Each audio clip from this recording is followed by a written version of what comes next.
Episode 8 के starting में देखते हैं सभी खाना खा रहे थे। मोमो तभी आयरा को पूछती है, क्या तुम मुझे इसलिए पसंद नहीं करते हो क्योंकि मैं तुम्हारे सर पर टब गिरा दिया था? लेकिन मैं ये जानबूझकर नहीं किया था और उस वक्त मैं कुछ ज़्यादा कर दिया था, इसके लिए सॉरी। सो तुम्हें भी ओकारुन को सॉरी कहना चाहिए, उसे बुरा भला कहने के लिए। आयरा कहती है, वास्तव में कुछ भी समझ नहीं आया तुम्हें मोमो आया से। मैं तुम्हें उस टब के वजह से एनिमी नहीं मानती, मैं तुम्हें एनिमी मानती हूँ क्योंकि तुम एक डिमन हो। मोमो मुँह फुलाकर कहती है, मैं तुम्हें पहले भी बोली थी कि मैं एक डिमन नहीं हूँ। अगर तुम एक गलतफहमी की वजह से मुझे मारना चाहोगी तो तुम एक ट्रबल के अलावा कुछ नहीं। आयरा कहती है, तो फिर ओकारुन के साथ क्या प्रॉब्लम है? ओकारुन एक डिमन के जैसा फाइट कर रहा था।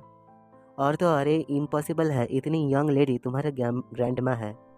ओकारुन और ग्रैंडमा सभी डीमन है और तुम इन सभी का मालकिन हो। मैं निश्चित हूँ तुम इस वर्ल्ड को डिस्ट्रॉय करने की कोशिश कर रहे हो। ये सुनकर देख ही सकते हो मोमो की रिएक्शन। फिर वो दोनों ऐसे ही झगड़ा करना चालू कर देते हैं।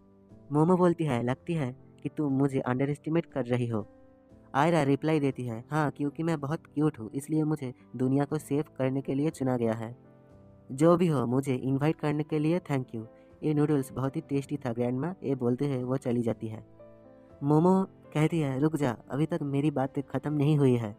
ग्रैंडमा कहती है, ऐसे ही कोशिश करते रहो और मोमो को एक दिन हरा देना, तुम्हारा ग्रैंडमा तुम्हारे लिए चीयर करेगी।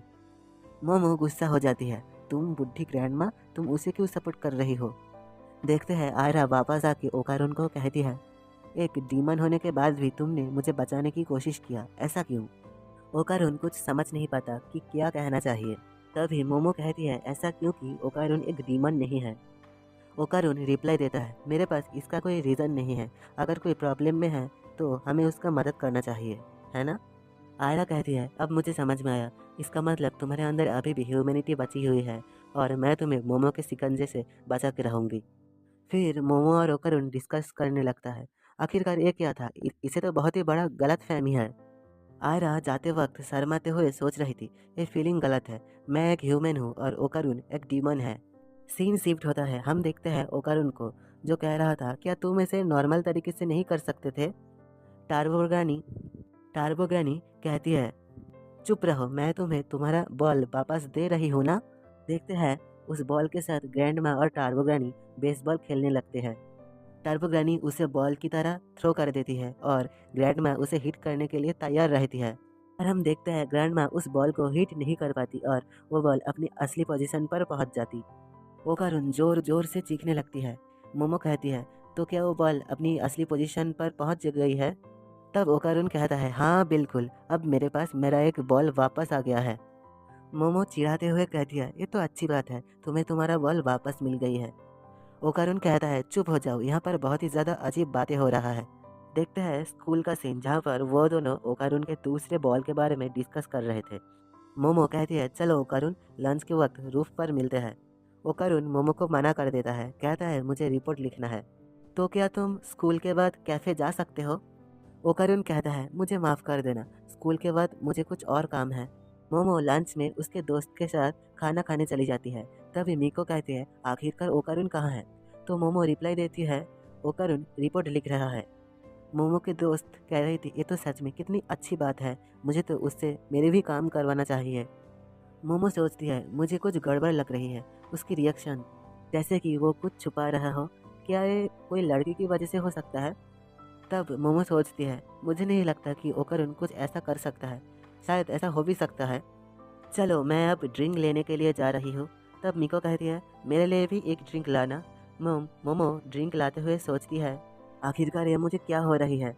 क्या मुझे क्लास सी पर झांक कर देखना चाहिए? नहीं, मैं उसे डिस्टर्ब नहीं करूँगी, वो शायद रिपोर्ट लिख रहा है। तभी मोमो को कुछ ऐसा सीन दिखाई देता है। मोमो वो देखकर शॉक हो जाती है। तब हमें कुछ टाइम पहले का सीन दिखाया जाता है जहाँ ओकारुन टर्बोग्रानी के पावर को अच्छे से इस्तेमाल करने के लिए एक्सरसाइज कर रहा था। तभी वहाँ पर आयरा आ जाती है, कहती है, ओकारुन तुम एक डीमन हो और मैं एक ह्यूमन हूँ, मुझे पता है कि ये कभी भी पॉसिबल नहीं है, लेकिन फिर भी अपनी फीलिंग्स को तुम्हें बताना चाहती हूँ। तब देखते हैं आयरा ओकारुन को किस करने जाती है, लेकिन हमारा ओकारुन सख्त लौंडा है। तब ओकारुन उसे पुश करते हुए दूर कर देता है। आयरा कहती है, तुम आखिरकार ये क्या कर रहे हो? मैं तो सिर्फ मेरी फीलिंग्स कॉन्फेस कर रही थी। मैंने कल रात एक बुक पढ़ी थी जहाँ पर लिखा था कॉन्फेस करने के लिए किस करना होता है और एक लड़के की एक रिस्पॉन्सिबिलिटी है कि वो इस कॉन्फेशन को एक्सेप्ट करे। ओकारुन कहता है तुम्हें कुछ गलत फहमी हुई है, तुम आखिरकार किस टाइप की बुक पढ़ रही थी। आयरा कहती है ओ मेरी डैड के लाइब्रेरी का एक बुक था। देखते हैं आयरा किस करने के लिए ओकारुन से लड़ने लगती है। तभी ओकारुन और आयरा नीचे गिर जाता है और आयरा ओकारुन को फिर से किस करने की कोशिश करने लगती है। तभी मोमो वहाँ पर आ जाती है और ये सब देखकर हैरान हो जाती है। आयरा कहती है जल्दी करो ओकारुन, नहीं तो कोई देख लेगा। ओकारुन मोमो को कहता है जैसा तुम समझ रहे हो वैसा कुछ नहीं है। तभी मोमो वहाँ से गुस्से से चली जाती है और ओकारुन उसकी पीछा करने लगता है। कहता है रुको मोमो, तुम्हें कोई मिसअंडरस्टैंडिंग हुई है।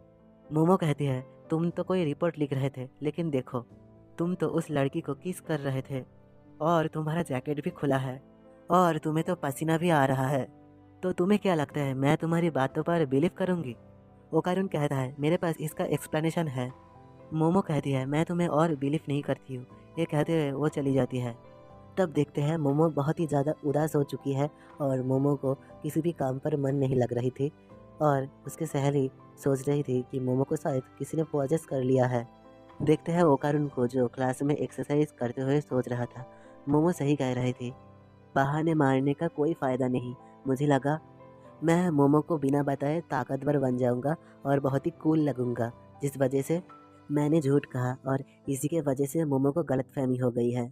अगर मुझे मोमो की फिक्र है तब मुझे बहाने छोड़कर सच में ताकतवर बनना होगा। तभी ओकारुन को एहसास होता है कि उसके आसपास पानी भर गया है और सारे लोग वहाँ से गायब हो गया है। और तभी ओकारुन को आयरा के चीखने की आवाज़ आता है। ओकारुन आयरा के पास जाता है। आयरा कहती है आखिरकार यहाँ पर चल क्या रहा है और बाहर इतना अंधेरा क्यों है? क्या ये सब मोमो कर रही है? हम देखते हैं ओकारुन मोमो को ढूंढने चला जाता है, लेकिन क्लासरूम बिल्कुल भी खाली था। तब ओकारुन सोचता है मुझे ऐसा फील हो रहा है जैसे कि मैंने ऐसा कुछ पहले भी एक्सपीरियंस किया हो। देखते हैं मोमो को जो स्कूल की खिड़कियां खोलने की कोशिश कर रही थी, लेकिन वो खोल नहीं पाती। कहती है ये पानी तो बढ़ते ही जा रहा है। क्या ओकारुन ठीक होगा या फिर ये सब सिर्फ मेरे साथ ही हो रहा है? पता नहीं क्यों, पर जब भी मैं उसके बारे में सोचती हूँ मुझे गुस्सा आने लगती है। तभी मोमो को एक मॉन्स्टर दिखाई देती है। वो डर के मारे छुप जाती है और कहती है क्या ये कोई डायनासोर है? और मोमो के हिलने के वजह से पानी का एक वेव क्रिएट होता है, जिससे उस मॉन्स्टर को मोमो की लोकेशन के बारे में एहसास हो जाता है और वो एक बड़ा सा लेज़र बीम का अटैक कर देता है, जिससे वो बिल्डिंग को बीच में से चीर देता है और वहाँ से चला जाता है। देखते हैं मोमो उस लेज़र बीम से बच गई थी और सोचते हैं आखिरकार ओकारुन है कहाँ। सीन शिफ्ट होता है। देखते हैं आयरा और ओकारुन को बहुत तेज़ आवाज़ आता है। ओकारुन कहता है पता नहीं, लेकिन ऐसा लगा कोई चीज़ फट गया है। आयरा कहती है आखिरकार हम किस सिचुएशन में हैं? क्या तुम और मोमो मिलकर मुझे फंसाने की कोशिश कर रही हो? ओकारुन कहता है ऐसा कुछ भी नहीं है, मुझे तो ये भी नहीं पता यहाँ पर चल क्या रहा है, लेकिन ऐसा कुछ हम लोगों के साथ पास्ट में हुआ था, जहाँ पर हमने एक एलियन को हराया था और सब कुछ नॉर्मल हो गया था। आयरा कहती है रुको ज़रा, क्या एलियन एग्जिस्ट भी करती है? ओकारुन कहता है एलियन एग्जिस्ट करता है और वो भूतों से भी ज़्यादा खतरनाक होता है। आयरा कहती है आखिरकार एलियन हमारे साथ ऐसा क्यों कर रहे हैं? ओकारुन कहता है मुझे भी नहीं पता, पर उनकी बातों से ऐसा लग रहा था जैसा वो ह्यूमन रिप्रोडक्टिव ऑर्गन को कलेक्ट कर रहा है। तब एक मॉन्स्टर ओकारुन के सामने आ जाता है और उन दोनों पर हमला कर देता है। ओकारुन ट्रांसफ़र होकर आयरा को बचा लेता है। तभी ओकारुन आयरा को कहता है तुम साइड पर रहो। देखते हैं ओकारुन पर बहुत प्रेशर पड़ रहा था, जिससे कि वो नॉर्मल फॉर्म में आ जाता है। देखते हैं उसके आसपास वही एलियन आ जाता है। एक एलियन कहता है देखो हम वापस से मिल गए हैं। ओकारुन कहता है आखिरकार तुम सब क्या चाहते हो?